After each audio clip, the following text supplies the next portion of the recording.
Hi, this is Rahul Kapoor, and today I wish to speak to you about your mood and the way it impacts your relationships and your interpersonal communications on a daily basis.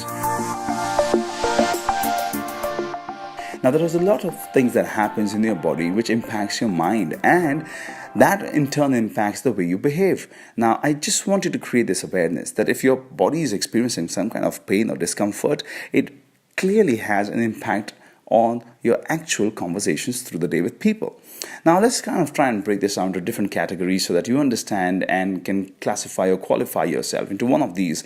Let's talk about chronic pain. A lot of people go through different kind of chronic pains or diseases. It could be about arthritis, diabetes, high blood pressure, and a lot of other different kind of problems. Now, you know this, that when you are experiencing these kind of diseases through the day, you go through different kind of high and low points of pain, and depending on what your body is experiencing in terms of the pain, it impacts your mood. You know that. Yes, you do, don't you?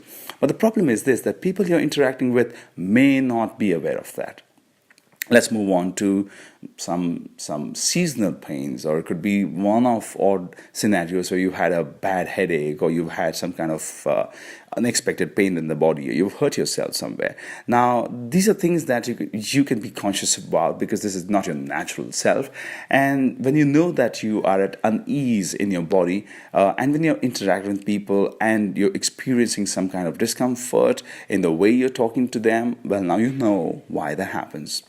Let's look at another piece. Small things, very, very small things, like when you're hungry. Now, there are some people who have this tendency that when you're hungry, you're not at your best when you're communicating with people. Or, for example, you're in a place where the temperatures are very hot, and while you're communicating, you realize that even simple communications can get into conflicts.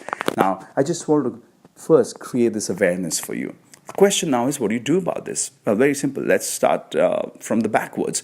If it's simple things about temperature or food, just tell the person that you're not at your best at the moment. You want to grab some food, or you want to shift to another place where there's better ventilation. Maybe you can start the fan or whatever. And trust me, you will see a definite change in the way you think and the way you talk. If it is about these one or seasonal pains or some kind of discomfort, tell the person that, hey, I think I'm not experiencing the best of health today, and it seems like I'm a little edgy, so in case I go wrong in my communication, so if I'm getting restless or impatient, I apologize in advance for it.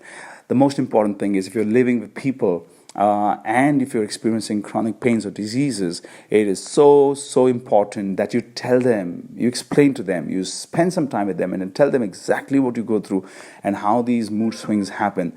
Now, I know this, that the world is not going to change immediately, but people will tend to get patient with you, and you will start to get better results as you go along. Well, it's so important that you understand that your moods are impacting your relationships and your interpersonal communications on a daily basis. A lot of time we are not even aware of why that happens, but I'm sure this particular audio blog is going to help you to become aware and take small but important actions. Remember, happiness is why we are interacting with people, and happiness is what we all want. Small things like this can go wrong, but small corrections can again help you to set things right. So this is my message for the day. I hope you enjoyed this. Try and understand your moods, your body, your mind better, and you will understand and have greater relationships. Thank you very much. Have a great day.